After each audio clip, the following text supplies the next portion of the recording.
Thoughts, views, and comments expressed by the hosts, guests, and callers on Beyond the Headlines are not necessarily those of management, ownership, or production unit of the Verizon Media Group. Beyond the Headlines is a production of ILTV Studios and cannot be reproduced or represented in part or entirety without express written permission of the Verizon Media Group. Beyond the Headlines is the intellectual property of the Verizon Media Group. Copyright 2021.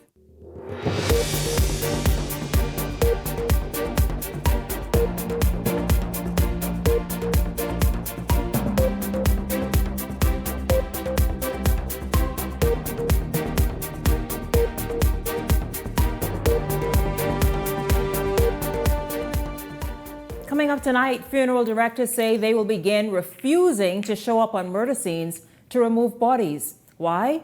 Well, outstanding payments that are owed to them by the Royal Bahamas Police Force, which depends heavily on their services. And they're refusing to pay, they say. We go in depth tonight. Also tonight, Prime Minister Davis busy all week. Labor issues dominated the headlines. Well, yesterday, he stepped out and spoke out about where negotiations really stand and why. It's all straight ahead for you tonight. This is Beyond the Headlines, Week in Review Fridays. I'm Shanique Miller. It's great to have you along this evening. Operators of funeral services who perform other services like showing up to scenes of murder and sudden death are saying that they will pull their services back as they are owed hundreds of thousands of dollars by the Royal Bahamas Police Force, and there's no word or even communication as to when they'll be paid. And so tonight, it's the last thing the police need to hear, as they, funeral directors, are a part of the first responders on a scene that the police depend heavily on. Tonight, Michael Hepburn of Serenity Funeral Home and Crematorium joins me. Good evening to you, Michael. Welcome to Beyond the Headlines. It's good to have you here. Good evening, Shanique. It's a pleasure to be here tonight. Listen, it's really stunning to hear this. We've seen the headlines now for the last few days. How did it get to being owed hundreds of thousands of dollars cumulatively? And how is it that it's sort of just dragged on to this point that now you are having to speak out and threaten to withhold your services? Well, Shanique, it's an ongoing issue. This issue has not just arisen just suddenly. This has been going on for some time now, okay? I just want to piggyback to how a funeral home is contracted before I get into the meat of the discussion here tonight, okay? A funeral home submits its business license to the Royal Bahamas Police Force along with their TCC. Now, in order for you to have a TCC, I know you are aware that you have to have your national insurance taxes paid up to date for self-employed and for your company and staff. Once that is done, these documents are presented to the pay office at the Royal Bahamas Police Force headquarters. They review them, and then they make mention, if you wish to be on the police rotation of calls, that they will let control room upstairs that dispatch funeral homes to know that to put you on the list. It's a voluntary service. You don't have to choose and say, oh, I don't want to be a part of it, or if you want to be a part. It doesn't matter, okay? Funeral homes render their services to the police force. And what happens is they call us to remove bodies of scene, whether it be a sudden death in the home, whether it be a homicide, suspicious death, suicide, traffic fatality, whatever sort of death that occurs. We have to remove bodies because the police force does not remove bodies of scene. So we respond to this call. Once we respond to the call, we fill out a bill and we submit a billing to the police. So it's voluntary on the front end? Yes, on the front end. Knowing that you will be compensated, obviously, within a reasonable amount of time. Yes. Yes. Okay. We submit a bill. Once that bill is submitted to the police control room that dispatches us, their duty is to go into the logbook to make sure that the funeral home that submits this bill is the funeral home that they call, and whom is going on the call, their name is written in the book.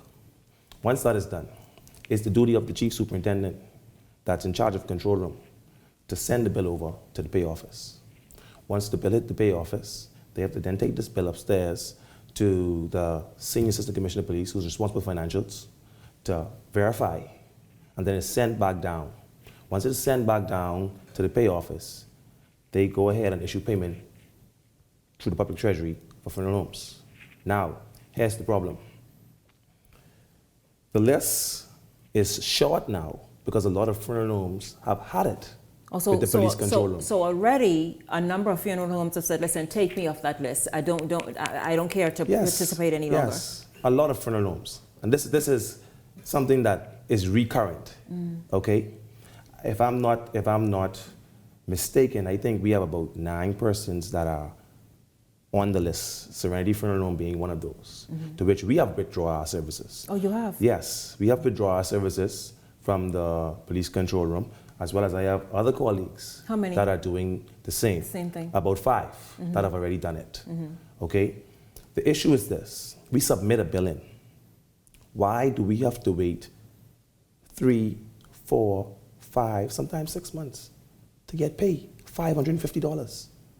$550 each time? Each time we go on a scene. Well, who is responsible? And you know what, I obviously will follow up on this with the Royal Bahamas Police Force. There's a new commissioner, a new command, a whole lot's happening. But this has been happening, this is outstanding since 2024, is it not? Yes, 2024, for me, you had some other funeral homes. I spoke with a colleague of mine, he said he hasn't got paid from February.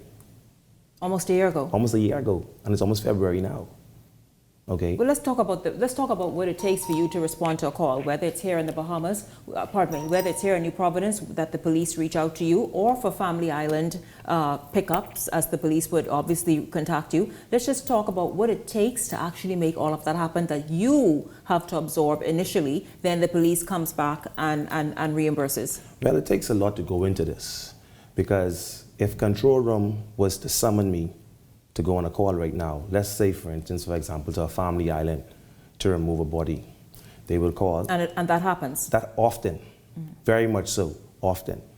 They call, we answer the phone, they ask us, we need you to go Cat Island, for example. Are you willing to go? We'll say, give us a few minutes, let us get in contact with our pilot, see if he can go. When we contact the pilot will say, okay, well, it's $6,000 or $7,000. This money we have to pay up front before the plane even take off. You, the funeral service. Yes, the funeral home. At home, rather. Yes. Has to pick up immediately and say, okay, sure, here's that money. We have to pay the pilot before that plane leaves here to go to the Family Island. So what happens is we submit a bill. Once we return, we submit a bill to the police control room with the company of the airline that we chartered the flight, along with a bill of $650. They give us $100 more. Extra, just to go to Family Island. Okay? Now, when we submit these bills, and I'm speaking factual here when I said Cat Island, because I did a call for them back in June last year, 2024. To Cat Island. And so this has been the $6,000 or $7,000 just for the aircraft. Just for the aircraft. Service, and then of course your service. Yes. Have you been paid? No, I've not been paid. I've not been paid. You have receipts? I have receipts. Okay? Every call that we go on is documented in this book that the police control room calls us on. I can't speak for other funeral homes, but I know that's what we do here. Okay? How many calls would you say you responded to, whether it's on island or off island? I did 101 calls last year. I was paid for 64 out of the 101. And what's outstanding for you in terms of, if you were to just guesstimate a dollar amount? $40,000 odd. Certainly, it doesn't make operating a business very easy, yeah? No, it isn't. Because these persons want their funds. Okay? The pilot isn't moving. We have to replenish. We have to get body bags when we go on scene. We have to get stretcher sheets, gloves. We have equipment with gas in our vehicles. Our staffs get out of their bed 1, 2 o'clock in the morning from the side of their families to respond to these calls. And could you believe sometimes we wait 3, 4, up to even 5 hours sometime on one sudden death, which is ridiculous. I've been a reporter on a murder scene. That takes long too. Of course, that's an investigation process, but yeah. Well, I wouldn't even talk about the murder. I'm talking about sudden deaths that happens in the home, where there's not a suspicious death. A person died, what they like to call natural causes, being sick, diabetes, or hypertension, heart attack. Okay, we sit there. When we contact the police, which station, the area the person dies in, and we tell them, listen, hey, a death occurred, we need your services. That person dead, we come in. That's the response? Oh, yes. Do they show up? Yeah, they show up, but how long does it take for them to show up? When do they show up? Maybe an hour or two later. We just had a call last week, Wednesday or Thursday, in the Carmichael Road area. My staff responded to that call, okay? Because the family contracted us. Once he got on that call, he called control room to find out where the police is, were taking them so long. The police took almost 2 hours. 2 hours to respond to that call on Carmichael Road. And for you, the clock is rocking. The clock is ticking, rather. Yes, it is. And so let's just talk about, have you at all spoken with, there's a new commissioner, but there was one who kind of just demitted office. What's been the process of trying to get these monies paid? On a weekly basis, my staff would go up to the pay office, not the dispatch center, the pay office in the head office of the control room at headquarters on East Street. Okay? And he went to the secretary and he spoke with her. Her reply, we already sent the bills up. We waiting for them to, she's upstairs. That's all she says, upstairs, we waiting for them to come back down. Once the bills come back down, to which they are already down, okay, before this year came in, okay, she replies to us now that ain't no money. Say there ain't no money, they waiting on the money.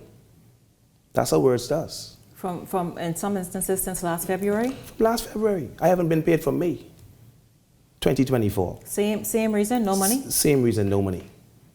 But they call us out of our beds to leave our families, not knowing if we will return back home to our families. We see what's going on in the world today, but this is the line of work that we choose. We don't do this because we have to, you know. We do this because we have a desire and a passion for our industry. Is your $550 very generous, or is it industry standard, or are you trying to just make a good buck of the police in this instance? It's below industry standards, if you were to ask me, because we put ourselves in harm's way. We deal with communicable and non-communicable diseases, MRSA, VRSA, tuberculosis, and in some instances, when we go on these sudden deaths, family members don't even know that their loved one is suffering from certain illnesses. Come to find out, a deceased person could be suffering from tuberculosis. Tuberculosis lives on the living and the dead. The only way that tuberculosis can be cured is through cremation. That's the only way. So we put ourselves in harm's way. We take our time to do what is necessary, use extra precaution, but it's becoming to the point whereas it's like they don't care. They don't care. We in charge. Many funeral homes owners reached out also to be on the headlines when they discovered that you were going to be appearing this evening, and they too want to support and back up and have a say. I don't know why they showed up this evening, but they also want to kind of just mirror what it is that you were saying. Well, what happened during the holidays? You know, the holiday season, everybody want to try, you know, square away their what's owed, make sure the books are balanced. How did you manage and handle with your staff, even perhaps wanting to give bonuses and all the rest of it, and have this money's outstanding? Well, the truth be told, we don't need police control room. They need us. Our loyalty is to the families that we serve. So I'm grateful for the Lord for providing for Serenity so that we can be able to not just provide service to families, but we can make a healthy profit. Whereas I can be able to sustain the business in terms of paying bills and staff while I wait on the backlog of payments to be received from the Royal Bahamas Police Force Payment Office. If all of you were to take the position that, as you did, Serenity Funeral Home and Crematorium and several others, where would this leave the police? Because we are used to seeing, and I'm just speaking just on the headlines that are made, you all do provide a very, very important service, yes. An aspect of that whole crime scene type thing. Yes. Where would this leave the police if somehow all of you say, you know what, man, how much longer do you want us to wait? High and dry. High and dry. As a matter of fact, in some situations, I would like to say this. When they call us, if we don't answer, they ain't calling you back. They go to the next person. If they call the next person and the next person ain't answer, they go to the next person. They ain't calling you back. Because at the end of the day, they're going to mess up their rotation. So sometimes you will find that one funeral home will end up doing 3 or 4 calls in 2 to 3 days because funeral homes decline. They decline calls. No, we ain't going. I had a call 2 weeks ago, 1 o'clock in the morning. The police controller was going to call and ask me if I could go South Ocean to pick up a deceased body. South Ocean for $550, $100 gas going, $100 gas coming back. I have staff to pay, okay? What time is my staff is going to finish that call? 5, 6 o'clock a.m.?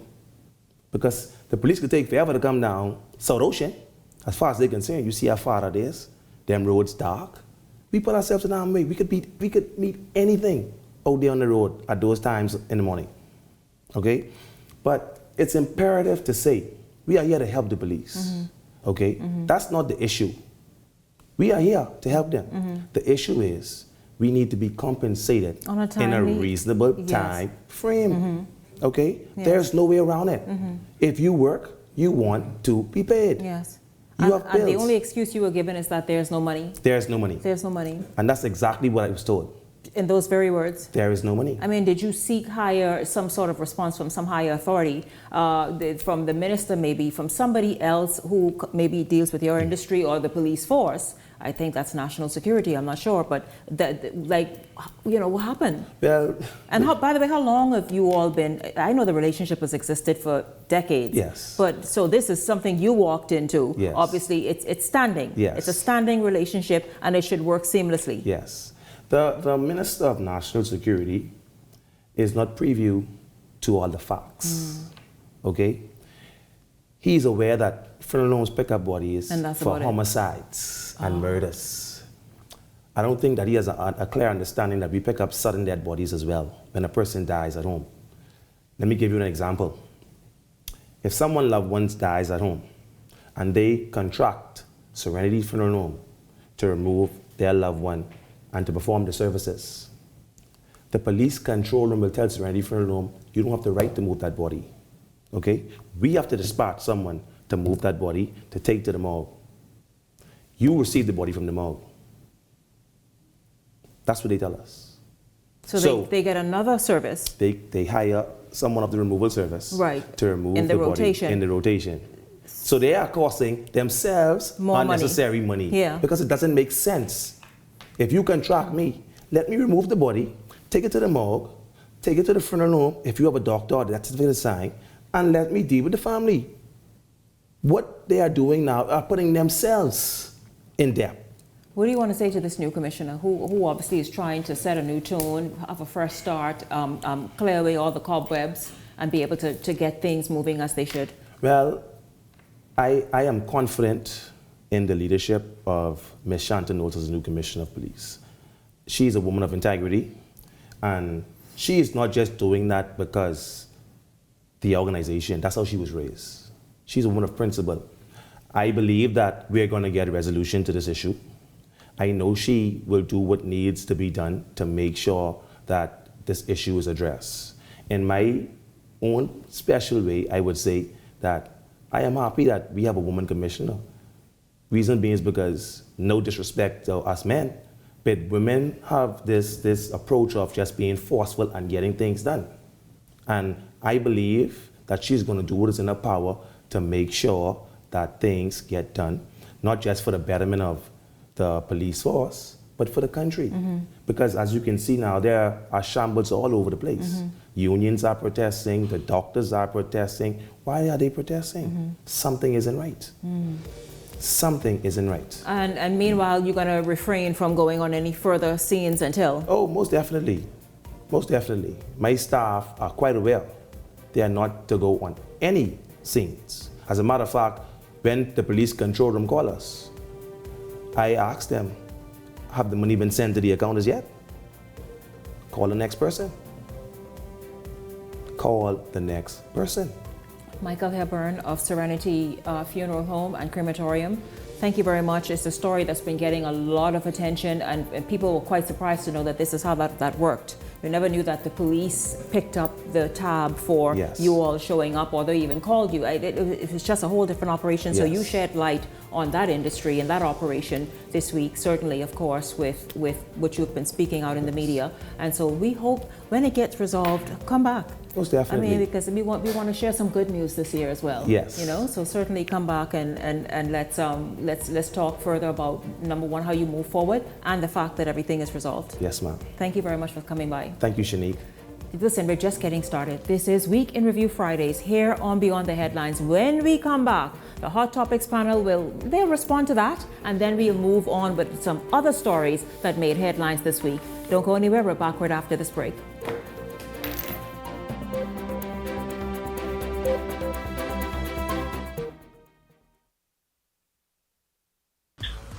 What? You don't know what TDC is? Tourism Development Corporation? You mean the Ministry of Tourism? No, that ain't the same thing, buddy. The Tourism Development Corporation helps develop and grow behemoth businesses in the tourism industry. You hear what they say, buddy? Oh, yeah. Develop and grow. You don't know what all the things saying do? What does do? Hey, check the website, boy. Start your journey to ownership of our #1 industry today. Log on to tdcbahamas.com. This new year, EV Motors is starting the year off strong with incredible savings on brand new electric vehicles. Charge into the new year with zero emissions and endless savings during our New Year clearance sale, where you can drive into 2025 with one of our brand new EVs at discounted prices. And that's not all. Take advantage of a special financing offer with CIBC Caribbean with a 4.5% interest rate and up to 10 years to repay. But hurry, the clock's ticking, and these deals won't last long. With our diverse selection, there's an EV here for everyone. Get the BYD Seagull Plus for as low as $258.43 per month. The Toyota BZ4X for as low as $512.91 per month. The BYD One Plus for as low as $392.79 per month. The BYD Song Plus for as low as $518 per month. The BYD Tank Plus for as low as $725.46 per month. The Mercedes-Benz for as low as $725.46 per month. The BMW iX3 for as low as $725.46 per month. The Carry Cargo Van for as low as $351.33 per month. And the Carry Elephant X7 truck for as low as $393.72 per month. Enjoy unbeatable clearance prices with our New Year clearance sale. Terms and conditions apply. Prices are VAT exclusive. It's the EV Motors New Year clearance sale. Call or visit us today to secure your brand new EV.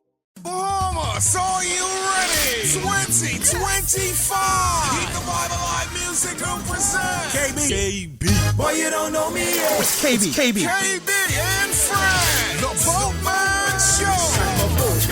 All you rake and scrape lovers out there, Saturday, February 1st, Keep the Bible Live Music Group invites you out to enjoy some Bahamian culture with KB and Friends in concert, The Boatman Show. Saturday, February 1st at the Farm, Marshall Road. Can't wait to see you there. The legendary KB and Friends. Gino D.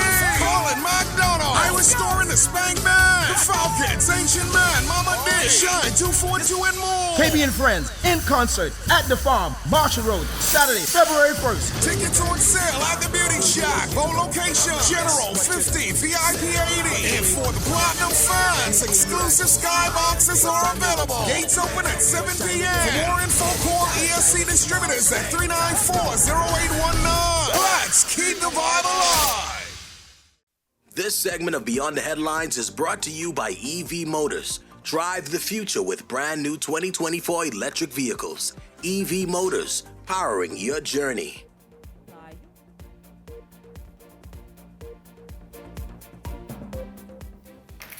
Welcome back to Beyond the Headlines. Listen, of course, it's Week in Review Fridays. We just saw the first segment of tonight's show. You've been seeing those headlines now for a couple of days about the funeral homes deciding that, listen, until we are paid what we're owed.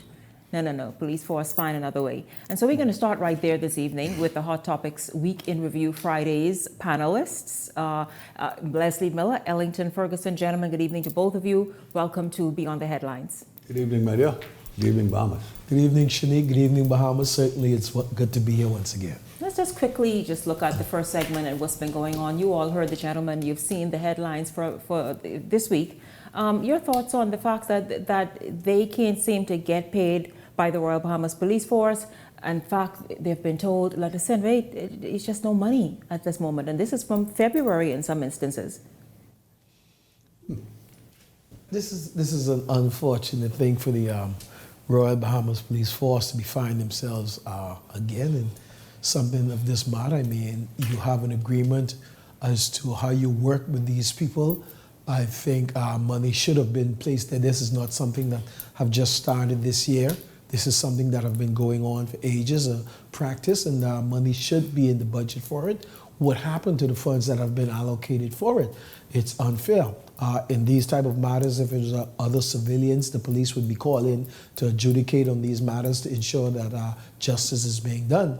I call on the police force to please be upfront with these people, work with these people, and try to pay them the money that is owed to them, whatever regulations there are as to how these bodies should be moved from the streets and from homes and all that type of things. And you hear the gentleman spoke about them having to travel in some cases where they've got to put money up front. Mm-hmm. I mean, it's really unfair to them.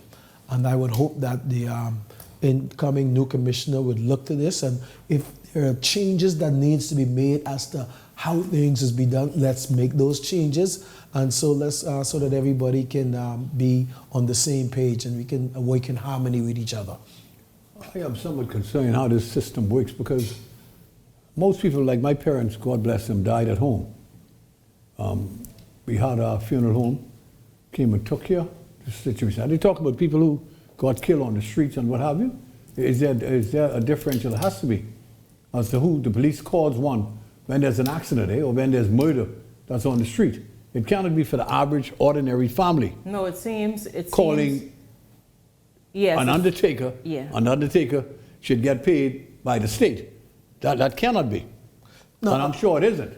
No, I think that's in cases of murder or automobile accidents. Let's be really clear that if something happens in the home, and let's say somebody died at home, mm-hmm. and the police say it's suspicious that we need to possibly He didn't use. I didn't hear him say suspicious. He said if it's a sudden death or any kind, and they are called by the police. Call their own the police does person. It because the police is still responsible. Yeah, fine. And so but oftentimes the family does as well. But I don't quite get it. But if the police calls, the police goes to its rotation and call. But according to what he says, the police can overrule anybody that the family calls and decide who they're going to let carry the body. Because according to him, the police wants to stick in that rotation. Right. That is, if the death is suspicious. For example, with the death of my parents, I called the funeral home that we desired to call. I said I'd like for my father to be at home for a long period of time so that all his children and grandchildren come and visit him privately. Daddy died around about 6:30 in the morning, and he was in the house until about 4 o'clock, turning the air conditioner on, it was cool, and we paid everything that had to be paid. I don't see how the state gets involved in an unsuspected death or death that is murder or an accident, because most people, most Bahamians would wish for their loved ones to die at home. Absolutely. That's where most people die. In fact, most of us take them out of the hospitals when you reach that point. Right. That death is imminent. You then take them home and let them die in their restful place, where they're comfortable in their home, in their bedroom and what have you. The family can come and visit them, and you have your consoling day with them in the room, privately. I think that the police, if that is the norm, for any suspicious death or death on the street or someone who's murdered, that there's no reason why the funeral home shouldn't be paid on a regular basis to enable them to continue to carry out this necessary service that needs to be rendered at that point.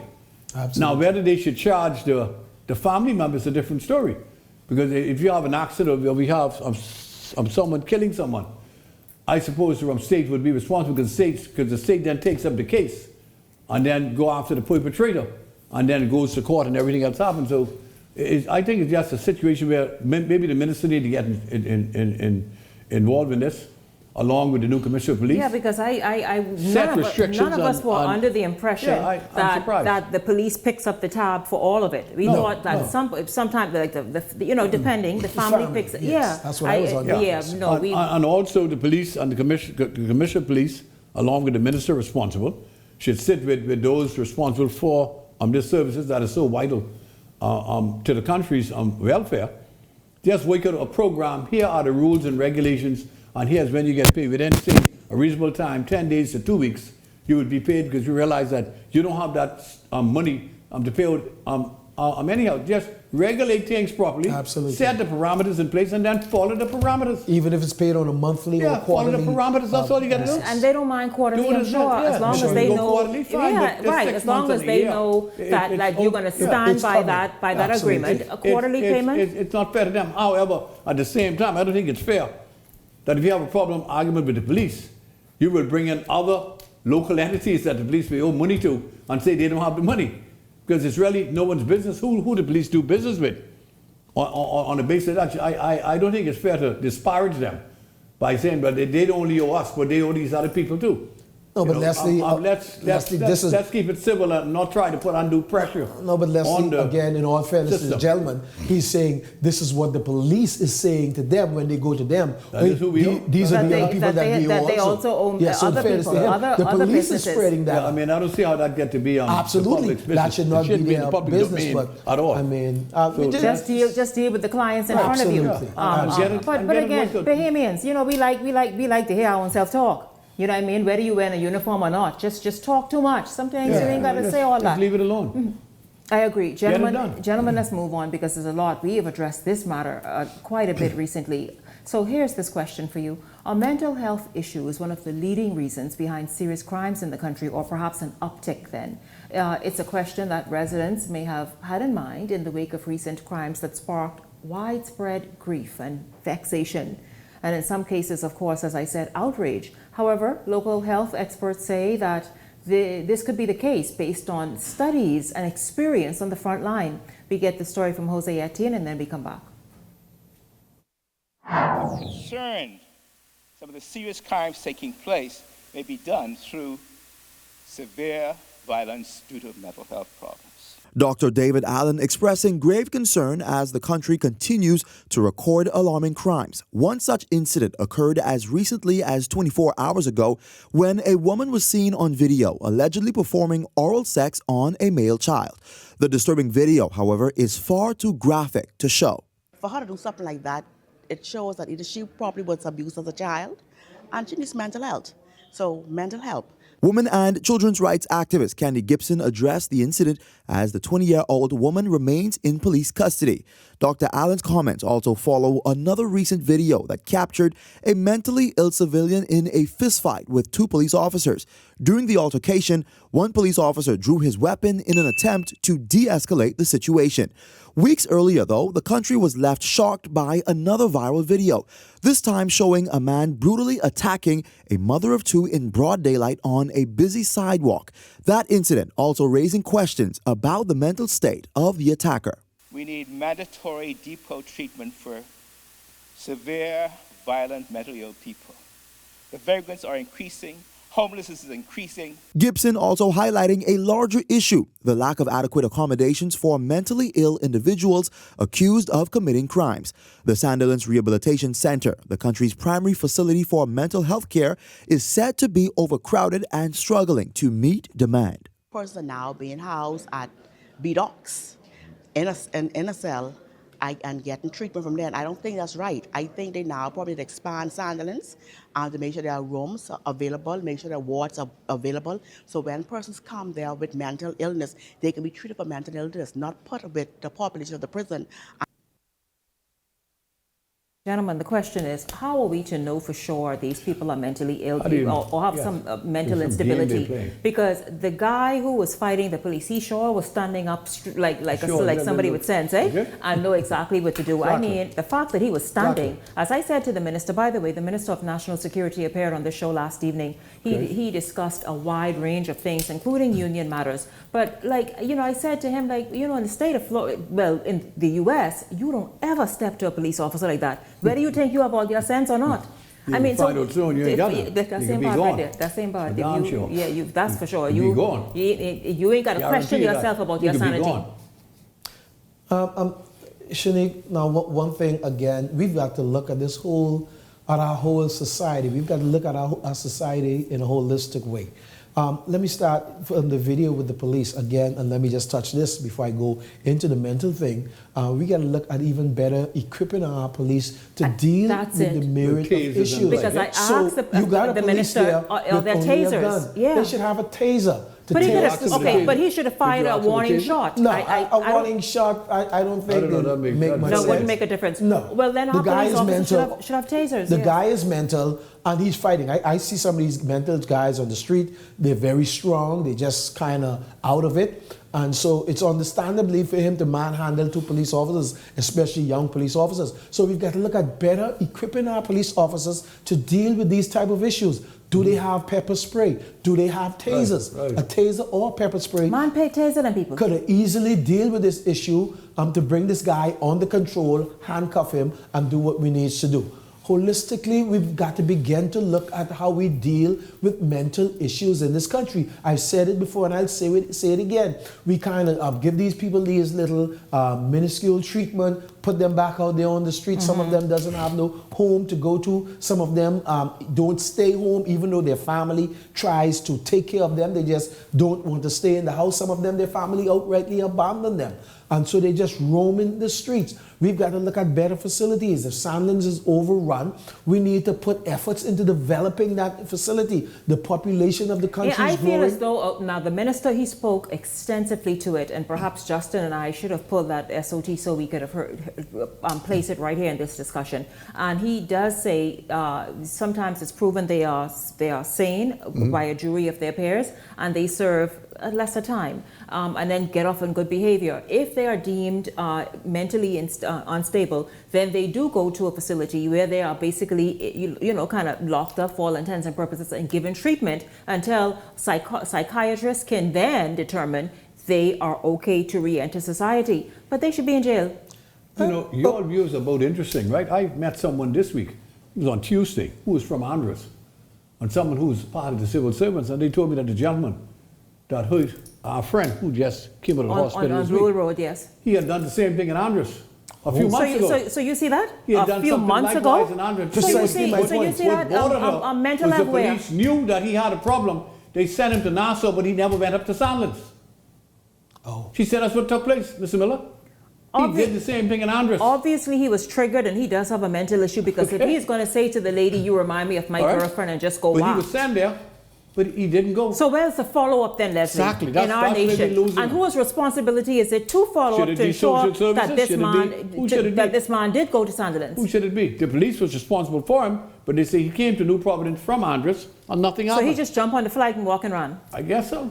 I think we should have a concerted effort to clean up our streets and not just go casually every day. We see these people as we traverse the streets and walking up and down the streets. I think that we need to deal with some policy where if somebody appears to be out of their mind, especially a strong, strapped-in person, let's get them some help, get them off the street. Leaving them on the street is going to lead to 2 things. They're going to hurt some citizen, or they themselves are going to get hurt or worse, killed by somebody. I tell you, gentlemen, absolutely. And the minister did speak, Wayne Monroe, about mental health and the police's performance. But of course, he talked about what the law provides and what's there and how punishment is meted out in that way. You mean to amend the laws? We have it. To bring it into the 21st century? Yeah? No, apparently we do have a mental health bill that was just passed. Oh, okay. And these things are addressed in it. But people want to see more, man, slapping up. You know what I mean?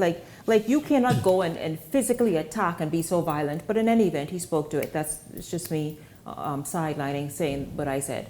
with seemingly no end in sight to violent killings. And thank God we've only had 2 for the year so far. It is what, 17 days in? Just 2. You know, Nassau Village, there was this double shooting. Plus the guy, And the lady lost her life. And of course, I'll tell you what's happening. Retiring Justice of the Court of Appeal and the President, John Isaacs, let me tell you, John Isaacs. He should not be retiring. He should not be. No, he is should not be. standing Yes. on business He should not because be. what He he should is not be saying, the retiring. country needs. He's John done a Isaacs, wonderful don't job. go. Come back. Come and stay for a while. Yes. But we're going to tell Please. you what he's saying Please. right after this break. Stay Please. close. This is Beyond the Headlines, Week in Review Fridays. We're back right after this.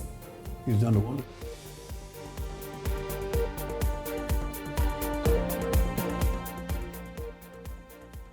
Bahamas, are you ready? 2025. Keep the Bible Live Music Group presents KB. Boy, you don't know me yet. It's KB. KB and friends. The Boatman Show.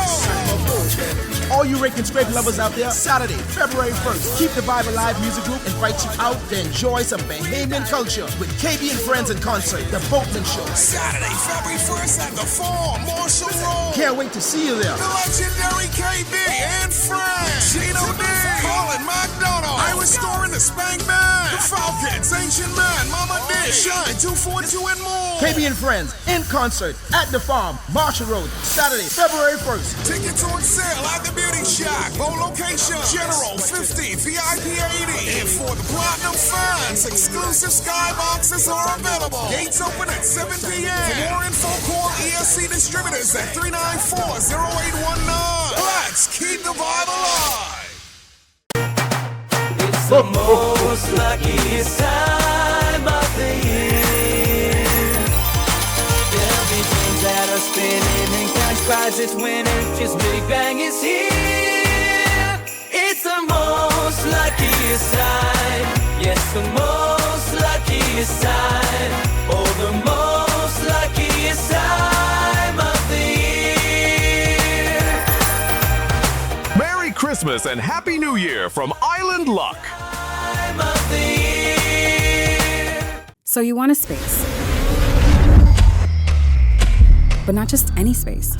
You need something with a little more potential. So how about 1,000 square feet of room to play with? Superb audio and video production capability, digital LED wall, full lighting grid, and about 124 seats to accommodate a full studio audience with so many other features. Make us your home for your next concert, conference, and so much more. Honestly, the possibilities are endless. Here at ILTV Studios, we'd love to bring your next event to life. So what do you say? Do you want our space?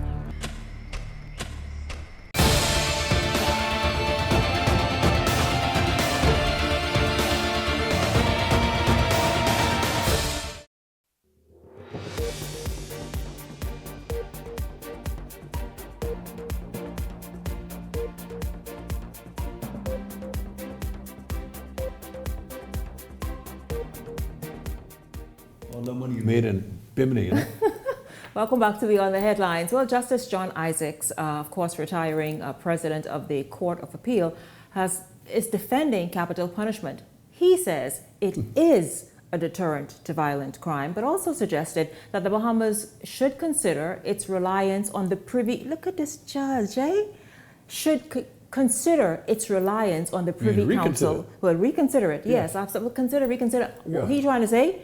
It's about time to move away from it in many instances. You're a free and independent state. Absolutely. Act like it. We're going to get the story from Janelle Noel, and then we're going to come back and discuss. But there are some persons who ought not to be allowed to exist in our society. And like a cancer, you just have to excise them.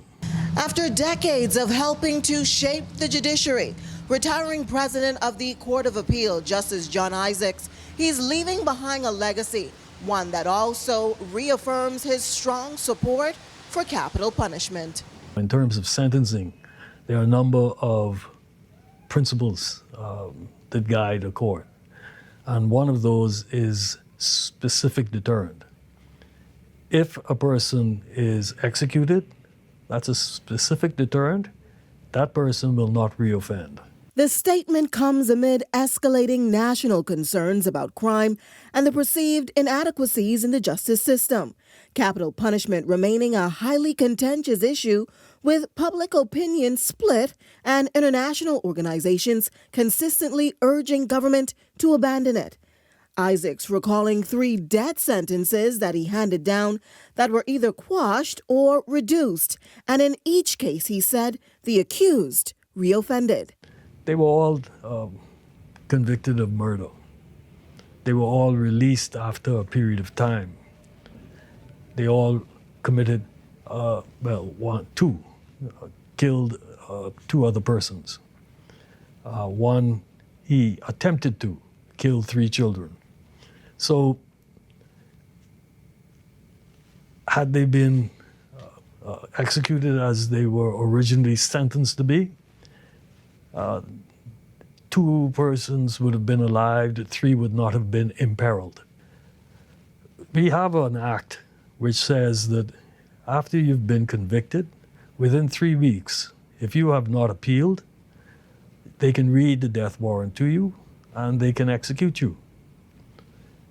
We don't use it. Debate surrounding the death penalty continues, with many of the view that the Privy Council and its perception of the worst cases is also a hurdle impacting the justice system. The justice is also unclear about some of their decisions. As you've said, as you've indicated, the Privy Council has given certain rulings which indicate that the death penalty is reserved for the worst of the worst and the rarest of the rare. Speaking for myself, I have no idea what that means. I have sentenced 2 persons to death. Now he's making a call tonight for judicial independence, which may resonate with many. It's a growing sentiment among some legal and political leaders who believe that the Privy Council is out of touch with the issues facing the Bahamas. However, critics also argue that a move would weaken the country's legal framework and subject it to political influence. Well, as that debate continues, the justice is a firm believer that the Bahamas should have its own court to have the final say. We ought to be able to trust our people to do justice. We ought to be able to trust our people to do their jobs. And the CCJ, well, you're still relying on an external court. Both of those courts, excellent jurisprudence, excellent judges, but we need to rely on the excellence of our own people. Isaac saying the Bahamas must now stand on its own sovereignty and is capable of making the decisions that would help save and redirect and put this country back in alignment and in the direction, gentlemen, where we want to see it go. What do you think is so difficult about that? Further, I was stunned to hear he's retiring, but he makes the most sense right now. So if he stays on for another 5 years, people like him are needed in the Bahamas to protect us and enhance the livelihood of each and every one of us in this country. It is so unfair that here we call ourselves an independent state, July 10th, 1973, and we're still relying on an outside force like London, Britain, who had us as slaves. Think about it, man. Think about the mentality that we're showing the world. That here these people had us as slaves, they had us as chattel oddities. We were bought and sold. Commodities, yes. We were bought and sold, bought and sold. And you're allowing them to dictate the future of our country. Who have no bearing of how a nation like this operates, the mindset of its people. And most likely they cause it from the mental anguish of our forefathers and mothers. And we are still relying on them to tell us how to run our country that God gave us. It's just so ridiculous and outdated.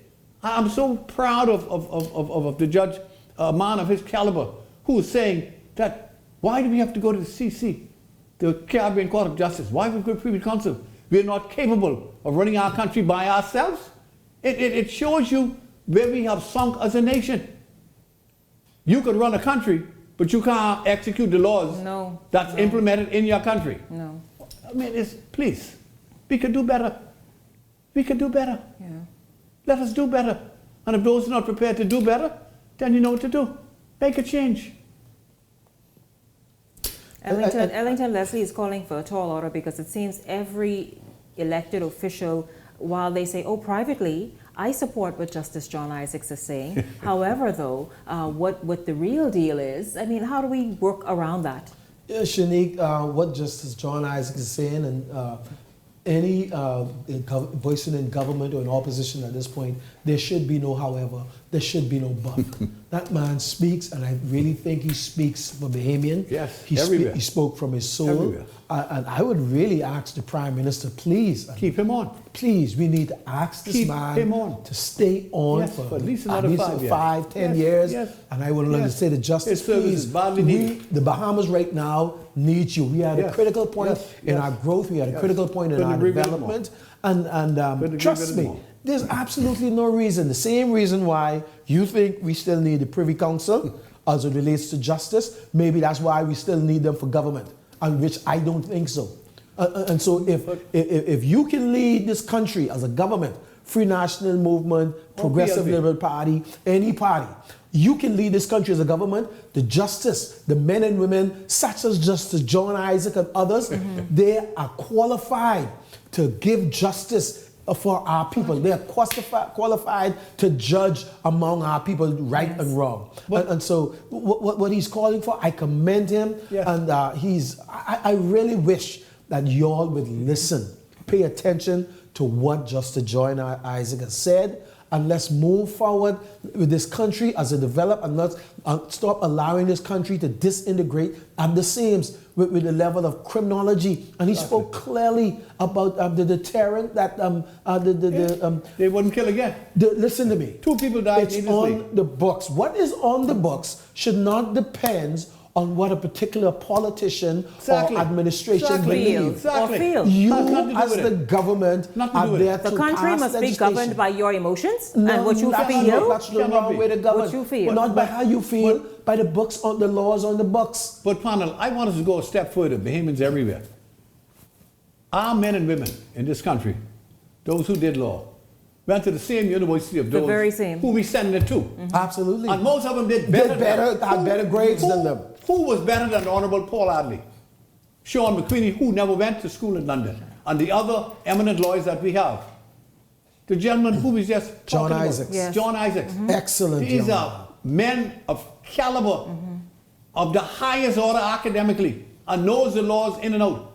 Why you can't listen to them? Why can't they? You have to go and listen to a foreigner who isn't facing the carnage that we face in our lives on a daily basis. Doesn't have a clue. What's your problem? No clue. They don't care about us. They cannot relate. They cannot relate. You still got the slave mentality that it takes the fellow with that lighter color to make decisions on behalf of my people and my country. Shanique, I really think those statements by Justice John Isaac should spark a national debate. First of all, from our people. I wish the groundswell would come from the people. Because the press, don't wait for the politicians. Don't wait for the politicians, opposition or government. Yes. A groundswell from the people. You know what? Yes, I like the people got to rise up. The people got to rise up. From the people. People must rise up and demand that it happens. Members of the media. As we go through this election preparing year, people put this question from Justice John Isaac to your members of parliament, of these men and women that will come to your door. Put it to them. And let's have this a groundswell that will change this country. Are you prepared? But guess what? The press can press those seeking elected office to be able to direct and give direction and obviously what the nation needs to head. Are you prepared to do the right thing? No, the press needs to do it, and the press is not going to do it because we've become very liberal. We've become extremely liberal in our views, most of us, and so therefore certain things they feel outdated, it's inhumane, and should not happen. They say the state should not take a life. Let the fella take a life. I but the put state this challenge out. I think this is a very wonderful media house. that week comes on with Beyond the Headline. And the press, I think people like Jose, Etienne, and the other young bright guy, I forgot his name. Linton, But the newspapers are not going to do it. And some They are others. not There's been gonna some do it. very good reporters. And I They're not want gonna do to it. ask y'all, I charge y'all to please continue to echo those sentiments. Yes. Wherever you go, to every Bahamian, Make a difference. every politician, sound it. Let not just the Yes. John Yes. Isaac voice Yes. go in silence. Exactly. Let's lift it up Exactly. across this nation. Exactly. Yes. God bless you, sir. Yes, God bless you. absolutely. We're all grateful God to bless you. you. I want to know, you gentlemen, are doctors the problem when it comes to finalizing industrial agreements? It appears as if they are. The doctors?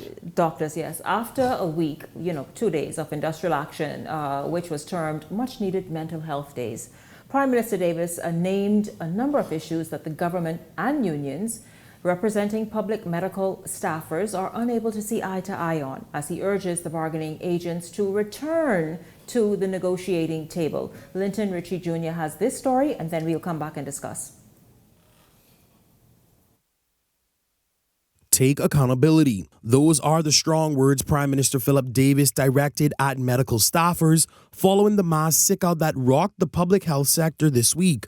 Davis, who publicly addressed the issues behind the disruption, says it's time for the Bahamas Doctors Union, the Consultant Physician Staff Association, and the Bahamas Nurses Union to face the facts. The union's request for overtime payments without requiring doctors to sign in or out of work. Accountability is central to any organization, especially one funded by taxpayers. The Prime Minister didn't mince words, questioning the medical staffers' actions directly. How can we justify paying overtime without verifying who worked and when? But the issues go beyond overtime payments. Davis admits he's puzzled over unions' dissatisfaction with his administration's insurance coverage proposals. We have offered 3 comprehensive options to provide healthcare workers insurance with flexibility and choice. These options are designed to address the workers' needs. As for the final sticking point, the signing of contract agreements, Davis blamed what he calls unnecessary delays. The government has shown its readiness to sign agreements and move forward.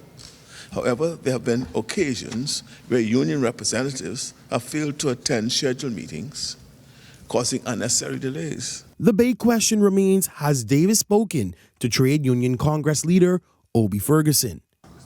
I received an email from Mr. Ferguson last evening characterizing the conduct of his members and indicating he wishes now to accept my offer to meet. While a meeting date has yet to be set, the Prime Minister says he's hopeful all parties can return to the negotiating table soon. Linton Ritchie Jr., Eyewitness News. Well, gentlemen, I'll tell you this. It is in the best interest of all of us that they do return to the negotiating table. Last evening on the show, Monroe, National Security Minister, talked about and boasted that there have been 54 or 55 industrial agreements reached, agreed on, signed off on in about 40 weeks in this administration. And so he feels as though the work is being done. This government is paying attention to labor issues and workers' rights and benefits and contract negotiations and making them happen. However, they talked about the fact that in particular both doctors' unions, there are some sticking points. National health insurance, which they've been given 3 options, and it continues to be this back and forth, which is a part of This is private negotiation. health insurance. Yes. That people will be paying for. Yes. Health insurance. Not and then national health insurance, not any No. Three health insurance, 3 options. Right. However, it's just a lot of back and forth there with those agreements. Then overtime, the doctors want to say, listen, we doctors, excuse me, how y'all question that? Pay us because we do work 60 to 80 hour weeks. And so the argument, also work in private practice. the argument there is, but how can we quantify that? There's no sort of official charting and recording of you working these hours. You don't swipe in, you don't swipe out. But so isn't the this hospital is what it is. responsible for that? The hospital is, but they don't do it. PHA should, yes, but it doesn't happen. So your thoughts, guys, on how this is dragging on and that's turning out to be a major issue again, still. Shanique, We're in the hospital that is, I'm telling you, the hospital that has had a myriad of issues, and we've had Bahamians from time immemorial complaining about the level of service you get there. I'm telling you, I had a reason to go up there some time ago, and I just had to exit. We need to do a lot better in the hospital. This is unfortunate, and I would want to see, while I know there are some things, and there will always be things working with government and unions, and there always will be industrial agreement ongoing, and the government ought to be commended for the amount of agreements that they have signed. Obviously, it's an ongoing process. I would want to see a little more responsibility. Obviously, there's two different, the junior doctors and the senior doctors union. One group is kind of saying, well, no, this is not related to us, that's not related to us. I think there should be a little more responsibility in how we go about these things. Obviously, the government was at the table with you. When you announced it, the government was still ready and prepared to talk to you during your 2 days out and now after, and they're still talking. Now you have agreed to come back to the table. I'm wondering whether or not this was really necessary to get the government attention. Obviously, according to both you and the government, you have had the government attention. You have been negotiating. In one point, O.B. Ferguson said that it's just that some things, when the government agreed to, it hasn't happened yet as it relates to the actual funding of it. And so we want to be a little more responsible in these things. When you hurt the country, broken the country, is not easy to rebuild it. You know, the union should be happy that they have such a person like the Right Honourable Philip Brave Davis to deal with. An affable person, a person who grew up in the inner city, through Roll Avenue, a regular fellow I've known 60 years of my life. The most easiest person to get along with, the most easiest person to sit down with, have a sensible conversation. It was not necessary to have done. Mind you, I love our doctors at Princess Margaret. I will go to another hospital, but the Princess Margaret Hospital. I admit there's some problems there. One thing I find with the hospital I don't care for too much, most people, they're not as friendly as they used to be when I was growing up, going to the hospital. You know, people don't normally speak or say hello, even say morning. I wish they would show some more manners. But I think this matter needs to be resolved, and I think the union, what they've asked for, the government has conceded most of what they asked for. Example, they want $1 million building. They want each union to have at least an acre land from the Bahamian people. Well, in the old days, if you go on Harold Road, you will see what the hotel union put up there out of their own hard work. They didn't ask the government, you know. They bought the land, you know. They put up their buildings, you know. That's when you had real union who looking for the membership, but took on the responsibility of doing things for themselves instead of saying, this is my demand. Give me $1 million building. Yeah. Give me an acre land for... What are you all doing for your membership? Yes. Instead of making demands, because when you make demands on the government, you make demands on the Bahamian people. You know, these are difficult economic times.